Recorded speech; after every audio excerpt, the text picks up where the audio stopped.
Azərbaycan hər zaman Türkiye'nin yanında olub, Türkiye'de hər zaman Azərbaycanın yanında olub. Və bugün Azərbaycan məhəlləsinin açılışında əziz qardaşımla birlikdə iştirakım bir daha bizim birliğimizi, dostluğumuzu tezahür edir.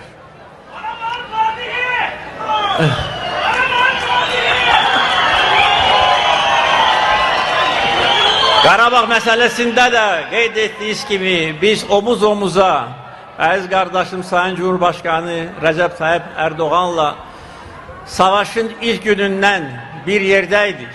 Savaşın ilk saatlarında Türkiye Cumhurbaşkanı'nın bize gösterdiği destek, dayanışma, siyasi destek, manevi destek, Türkiye halkının bizimle beraber olması bizim gücümüze güç katır. Ve biz tarihi adaleti bərpa ettik ve bugün Azərbaycan halkı öz əzəli torpağında rahat ve təhlükəsizlik şəraitində yaşayır.